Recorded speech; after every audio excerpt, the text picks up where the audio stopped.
কথা কয় না, আবার কয় গুণ থাকলে বাবার বাড়ি বাচ্চা হয়, তো 14 ফেব্রুয়ারি করলে তো হবেই। শয়তান। ও আমার নসিহাত, ও ওই সাইডে নসিহাত বাকি রয়েছে। এই তো যুবক, ভালো কথা তো, সাইডে নসিহাত বাকি আছে কয়টা? লাইলাতুল ফেব্রুয়ারিতে ইবাদতের দরকার নাই, কল ধরাবেন কার কাছে? এই কথা বলছিলাম, ইউনূস আলাইহিস সালাম কল ধরালেন আল্লাহর কাছে, লা ইলাহা ইল্লা আনতা সুবহানাকা ইন্নী কুনতু মিনাজ জালিমিন। আল্লাহ মাছ থেকে উদ্ধার করেছে না করে নাই? যেই যুবকেরা ভালো নারীর পিছনে ঘুরে বেড়াও, তারপরে ওই নারীটা তোমার ফুল অ্যাকসেপ্ট করে না, তোমার প্রেম অ্যাকসেপ্ট করে না, তোমারে দাম দেয় না, তোমার ওই মেয়ের পিছনে ঘোরার দরকার নাই। মসজিদে ঢুকে যাও, নামাজ পড়ো, রোজা রাখো, তাহাজ্জুদ পড়ো, আর আল্লাহর কাছে বলো, আল্লাহ তুমি আমারে একটা দিনদার ইমানদার চরিত্রবান সুন্দরী রমণী দিয়ে দাও। আল্লাহ দেখবা যার পিছনে ঘুরি চাও, তার থেকে বহু গুণে উন্নত চরিত্রের, উন্নত চেহারার রমণী তোমার জন্য দান করে দিয়েছে। আল্লাহর কাছে অভাব আছে।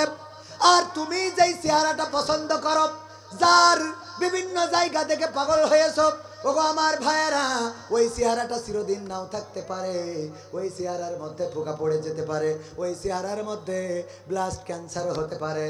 ওগো আমার ভাইয়েরা, এই জন্যে চেহারা দেখে পাগল না হয়ে আল্লাহর জন্যে পাগল হও, আল্লাহ চেহারাওয়ালা তোমার দান করে দিয়ে দেবে। আবার নারীরাও তাই। আমার বোনেরা, ওই মাকসাদের ছেলের পিছনে ঘোরার দরকার নেই, এর কাছে ওর কাছে ফোন ধরানোর দরকার নেই, এর কাছ থেকে ওর কাছ থেকে 3 পিস নেওয়ার দরকার নেই।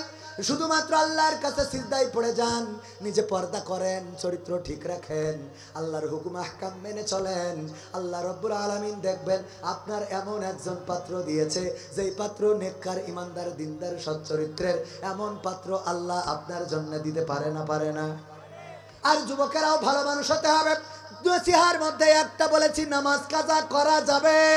আজকে যারা এসেছেন জোহরের নামাজ পড়েন নাই, ফজর পড়েন নাই, অনুরোধ হলো আসরের নামাজ থেকে আর মসজিদের বাইরে যাবেন না। যারা চুলের কাটিং দেন, কুত্তা কাটিং, উট কাটিং, ভেড়া কাটিং, ঘোড়া কাটিং, ওই কাটিং দিলে আপনার স্মার্ট লাগে না। স্মার্ট হলো সে যে আজান হইলে উজু করে মসজিদে চলে যায়, ওই উজুর পানিটা যখন চলের পরে থাকে, ওই পানিটা যেই উজুর মুখমণ্ডলে লেগে থাকে যেই মানুষের, এইটার থেকে স্মার্টনেস আজ পর্যন্ত কিছু খুঁজে পাই নাই। যারা মনে করে লম্বা প্যান্ট পরা স্মার্টনেস, আমার নসিহার মধ্যে 1 নম্বর তাইলে নামাজ, 2 নম্বর হলো দাড়ি।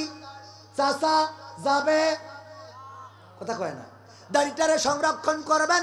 দেখবেন ভারতের ক্রিকেটার প্রায় সবার মুখে দাড়ি আছে না নাই?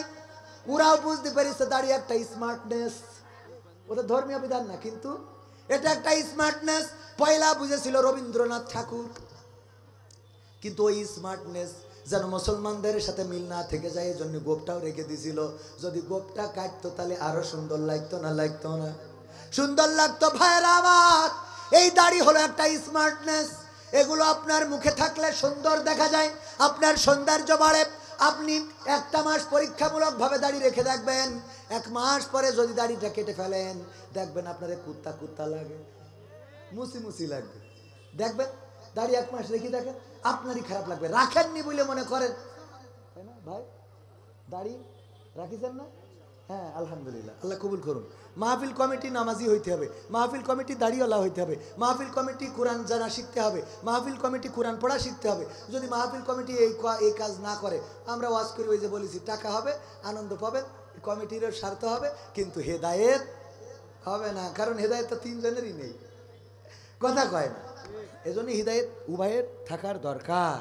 আল্লাহ কবুল করুন, বলেন আমিন। এই আমার 4টে পর্যন্ত করার কথা, সময় পার হয়ে যাচ্ছে।